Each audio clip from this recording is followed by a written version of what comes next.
Fibre की new updates के बाद ये इशू बहुत ज़्यादा आ रहा है।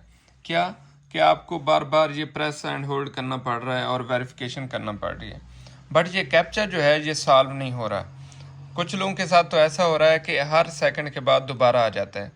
कुछ ने 30 बार, 40 बार, 20 बार इसे प्रेस एंड कंप्लीट किया है, फिर भी ये अगेन आ रहा है। तो इसका इजी सा सोल्यूशन ये है कि आप इंटरनेट जो डिवाइस यूज़ कर रहे हैं उसको रिस्टार्ट करें। आपने PTCL लगाया हुआ है, फाइबर लगाया हुआ है, उसे जाएं रिस्टार्ट करें। जब रूटर आपकी स्टार्ट हो जाए उसके बाद आएँ अपने ब्राउज़र की हिस्ट्री क्लियर करें, कुकीज़ क्लियर करें, उसके बाद इंटरनेट कनेक्ट करें और अपना फाइबर लॉगिन करें।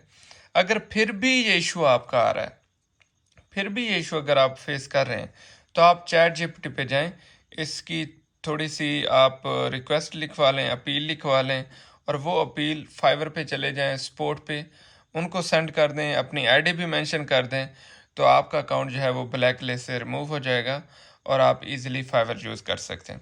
तो बहुत सारे लोगों के साथ ये इशू हो रहा है, तो उसका बेहतरीन तरीका ये है कि आप रोटेटिंग आईपी यूज़ करें। अगर फिर भी आपका इशू सॉल्व नहीं हो रहा तो आप डिवाइस को एटलीस्ट दिन में 3-4 बार रिस्टार्ट करें, ताकि आपकी आईपी चेंज हो जाएगी और आप स्टिल वर्क करते रहेंगे।